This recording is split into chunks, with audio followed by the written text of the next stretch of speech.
Seriously?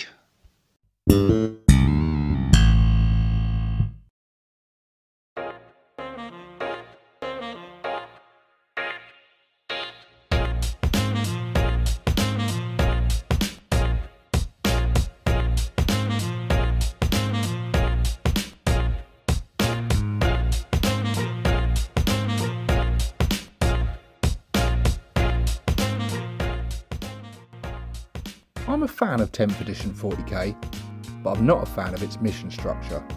Overly complex and wordy rules focused on tournament balance over relaxed, immersive fun. It's just not for me. So I came up with my own mission rules that do work for me.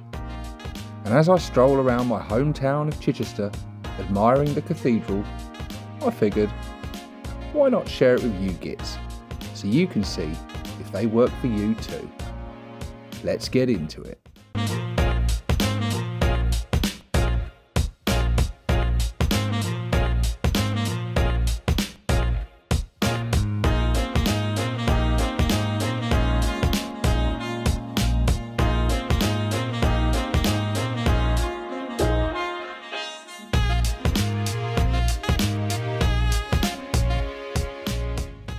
Hey guys, and welcome to another episode with myself, 6+ Stevo. Yes, I am coming to you today from the Gothic setting of Chichester Cathedral. Yes, I am here in my hometown. If you can hear the buses and the hoi polloi going on nearby, apologies. But I thought it would be a change to come out and talk about this with you. So what are we talking about today? We are talking about WARBOSS rules. Yes, these are my own rules, and I thought it'd be nice to do a video talking about these and sharing them with you guys. Some of you may have seen these rules in effect recently on some recent battle reports on the WARBOSS channel and on this channel. The most recent game we had was a doubles game, me and Dreadwar Gaming taking on Idic Beer and Planet 40k. If you haven't checked that battle report out yet, check it out now. It will be appearing in a link just there. Yeah, go and check that out. There actually, isn't it? It's there. It's not there. It's never there. I always point there. It's never there. It's always there, because this is mirrored and I'll flip it in the edit. But yes, you get the point anyway. Go and check those battle reports out. They were good fun battle reports, but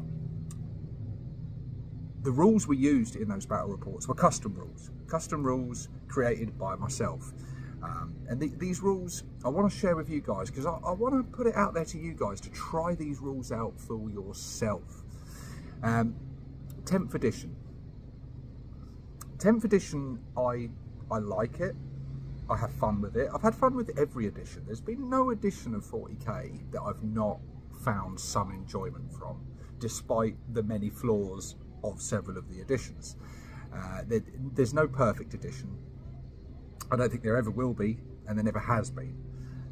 There's been good editions. 5th edition comes to mind. 8th edition comes to mind for me as well. And 10th so far I think is a well balanced game and plays fairly smoothly. The problem I have with 10th edition and with 9th edition before that is the mission structure. I'm really not a fan of the mission structure at all. I think it's improved slightly, but I find it too cumbersome. I find it far too cumbersome. I find it very bookkeepery, and I find it quite hard to keep track of. Now, when I'm playing battles, I'm quite often filming a battle report, so that does add an extra element of pressure and things to think about, which can make it quite a struggle in game. So most players don't have that issue. They don't have the issue of having to remember to film bits and make a coherent, entertaining, hopefully, battle report. So they don't have that hurdle to cross. But for me, I do. And even without that, I would find these missions too much. I find them just too difficult to keep track of.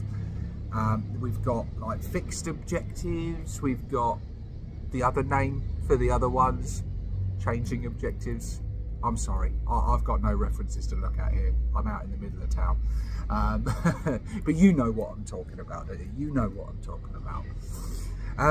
I think some of them are scored at the end of your turn, some of them are scored at the end of the battle round, some of them are scored at the end of the game. The points of them vary depending on how you meet the criteria of them. It's a lot to think about, and for myself, it's not something that I really want to deal with. I think they're designed in a way to keep the game balanced and give every army an opportunity to win the game, no matter the faction you've chosen or the type of list you've chosen, whether you've gone heavy hitters elite or whether you've gone horde or whether you've gone highly specialized. You can pick the sort of secondaries that fit your list, and that's all great. I can see the sense in it, so I'm not like, it's not like I can't see the benefits of the system that 10th edition currently has. But I just feel it's just too fiddly. We've already got to remember all our own factions and our own data cards and our own special rules and our detachment specific special rules, our stratagems. We've got all that to consider. Then we've got to consider our opponent's special rules, what their secondaries are. We've got to also try and remember them, because we've got to, as well as achieving your own objectives, you have to try and prevent them doing theirs. It's just a bit too much for me. And the game's already quite complex as it is.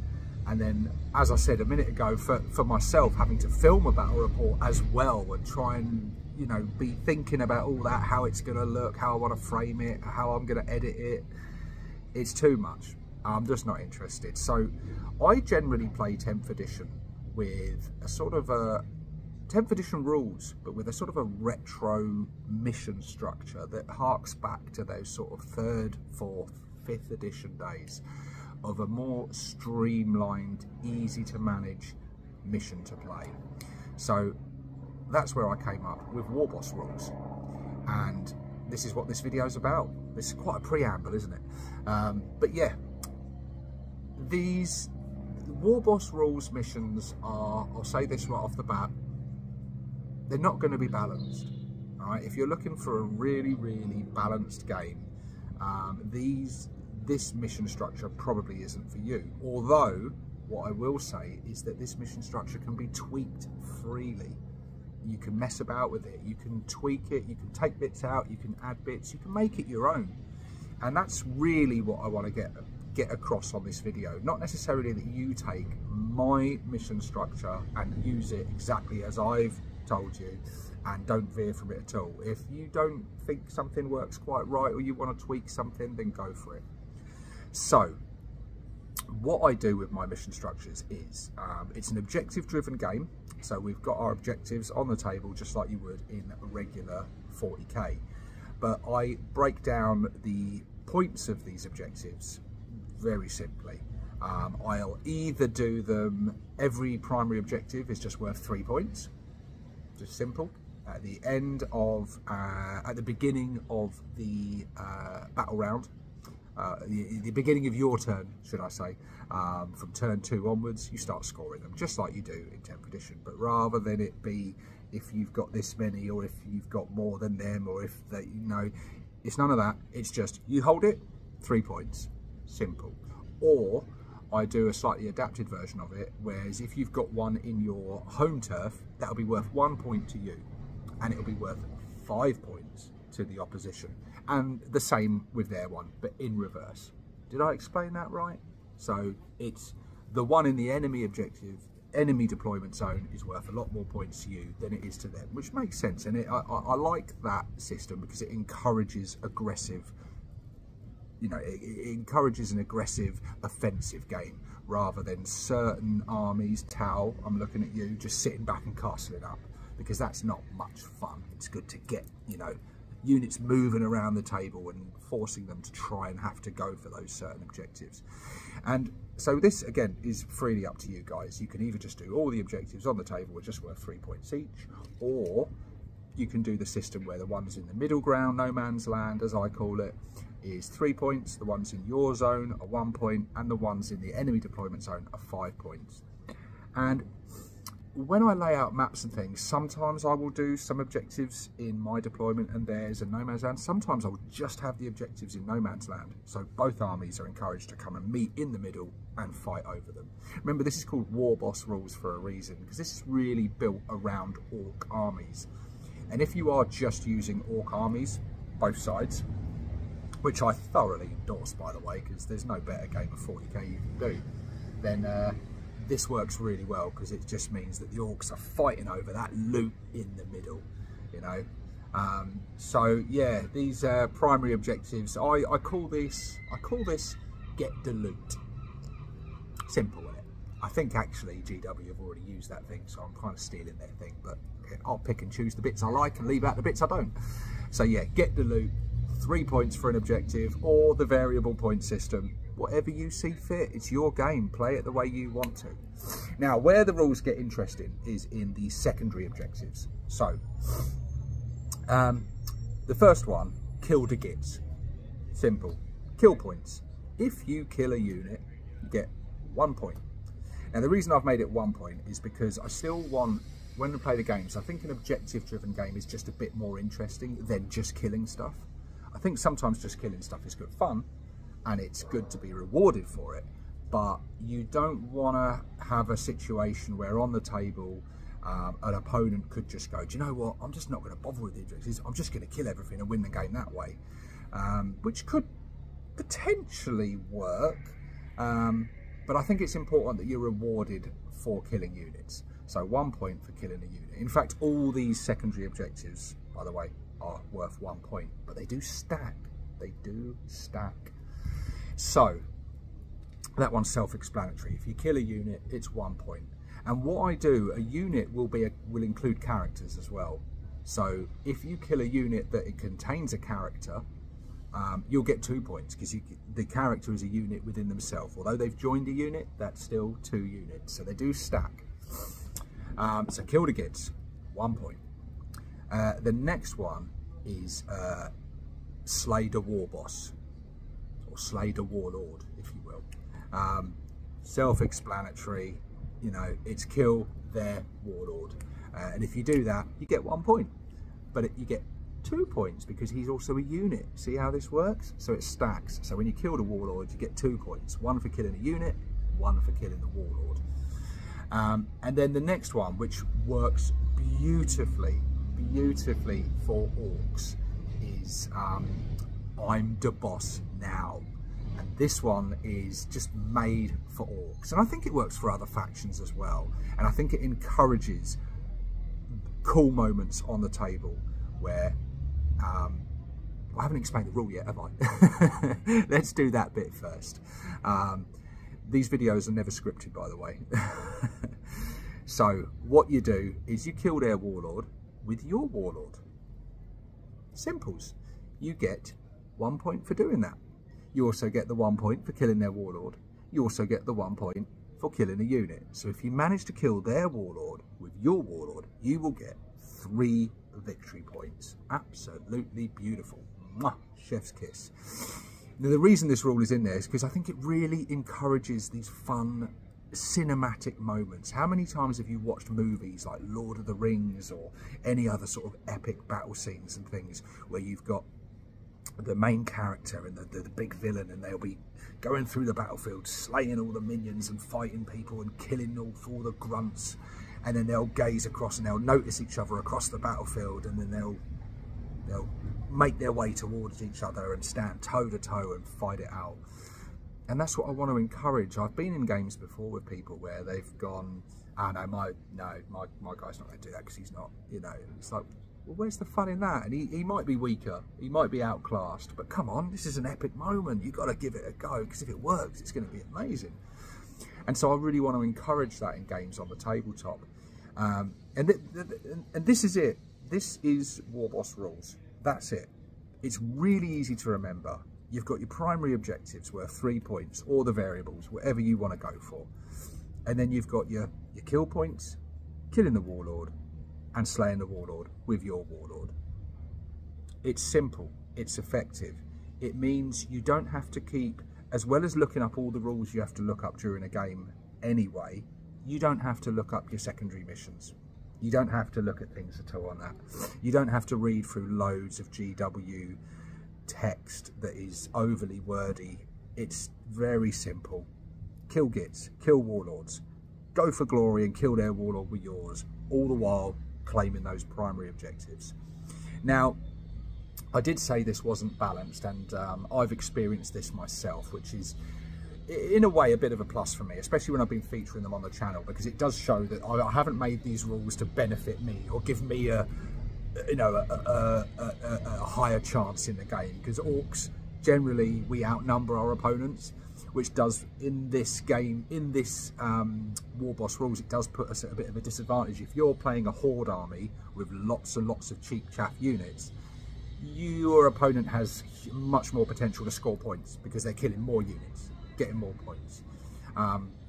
So it does, there is that downside, but this isn't designed to be a sort of real overly balanced, hyper efficient thing. It's designed to be able to put two armies on the table and have a quick, fun game where hopefully cool stuff happens and the mission structure encourages you to make cool things happen.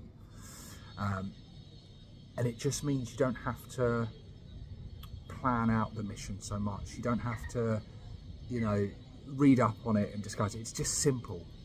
If you've played it a few times, you know it, your opponent knows it, you can just throw down your armies, have some fun and go at it. In terms of setup, you can set up any way you like. Just decide with your opponent. Just decide, do you want to do quarter to quarter? Do you want to do end to end, lengthway? Whatever you decide, go with it. It really doesn't matter. In WARBOSS rules as well, I would encourage everyone just to set up the terrain in a way that looks cool. Don't set up your terrain in the tournament approved way. I know it's efficient. I know it gives even coverage to both sides and it's balanced, but it's pretty boring, guys. You've got to admit, if you've played in a lot of tournament games or you play with those tournament rules, it becomes quite bland and dull. Set up the terrain in a way that looks like it's real.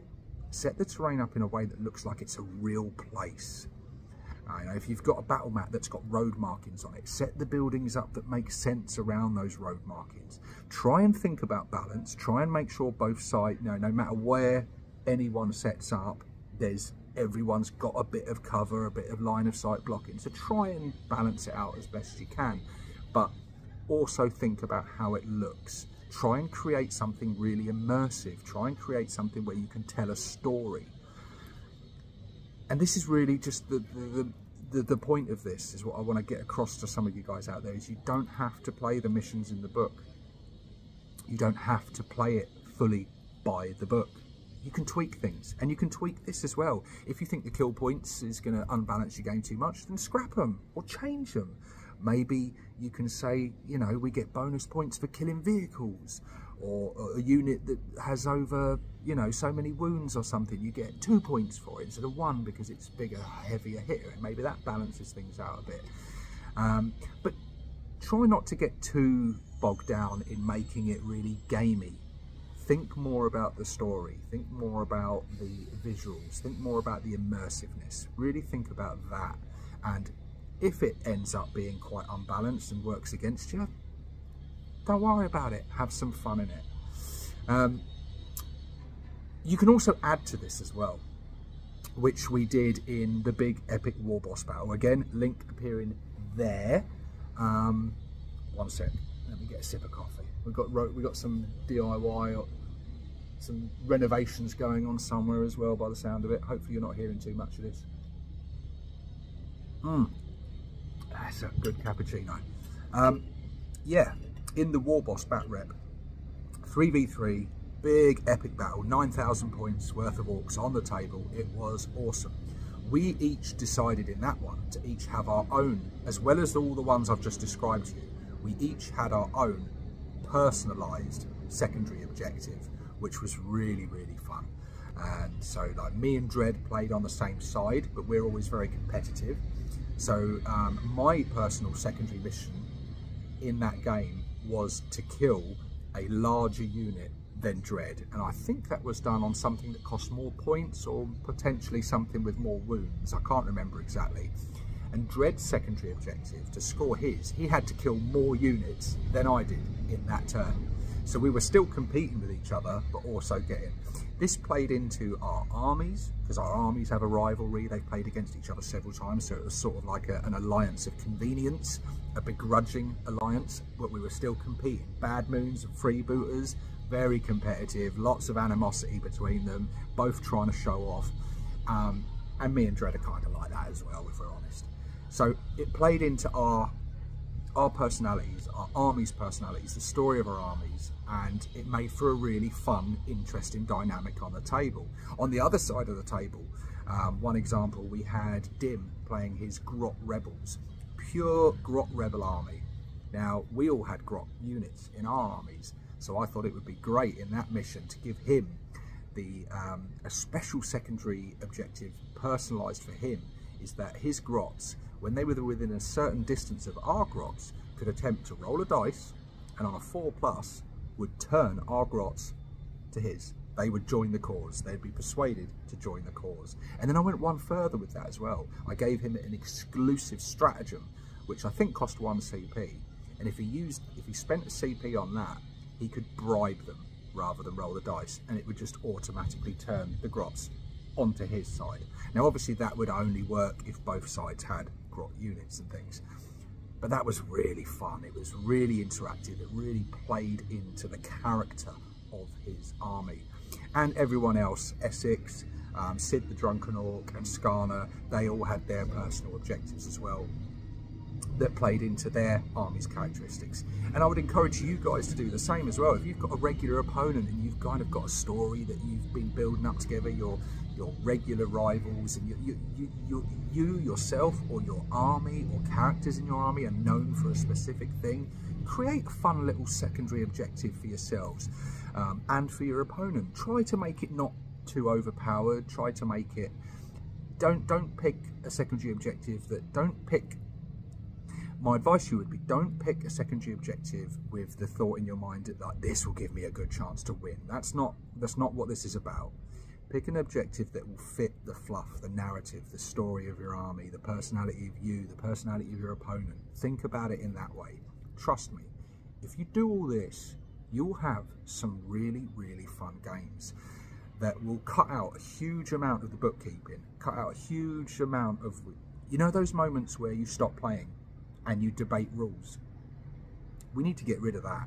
That needs to be a thing of the past. We don't want to be measuring 1/4 of an inch and arguing over that. We don't want to be arguing about the wording of a specific rule. We don't want to be worrying about that. We just want to have fun, roll dice, kill things, cool things happen. Warlord versus Warlord in the center of the battlefield, going mono in mono, going for it to take the glory. And this is what I want to encourage more of. And guys, I really, really hope that you take this on board and give this a whirl. Try my WARBOSS rules. Next time you're at the club, next time you're playing your mate, give these rules a whirl. Tweak them. Do what you want with them. Change the points. Fuck about with them. Do what you want. But just break the mould. Break out of this sort of prison of thinking we have to just stick exclusively to the rules. Now look, if you ask your opponent and they're not up for it, they're not up for it. There's nothing you can do about that. I would advise finding new opponents. But if your opponent, you'll probably find that most people you talk to will go, yeah, come on, we'll give it a whirl. And just have some fun with it. And please guys, if you do try these rules out, let me know in the comment section below. Please come back to me after having a game or two of trying these rules out. Let me know. I want your criticisms as well. If you think these are crap, or you think they don't work, or you know, for whatever reason, let me know in the comment section below as well. And let me know your homebrew mission structures as well. I want to hear your rules, because share your ideas with me, because these can vary and change all the time, and I would encourage everyone to do that. Just one more thing as well, actually. In deployment, a really fun thing to do, if you've got a big enough sort of curtain or card or something, what we used to do in the old days was put a big board up halfway between the battlefield, and then we'd just both set our armies up. and then we pull back the curtain and reveal where we'd set up. That can be so much fun, trying to predict what your opponent's going to do and that, and just a surprise. And it could be like the fog of war lifting. Maybe I'll call it that, fog of war deployment. There you go, just invented that. It was probably Dread's idea, yeah, put something big in the middle of the table so you can't see what each other are doing. Both set up your armies, pull the thing back. Again, speeds up deployment.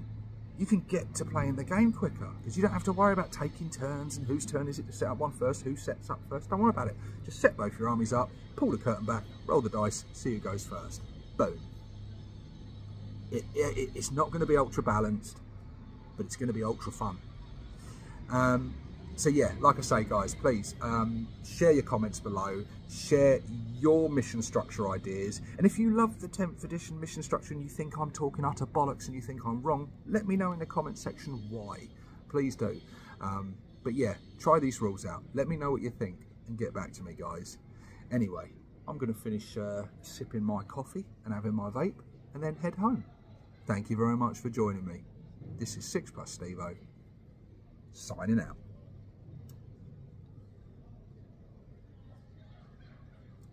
It's good coffee.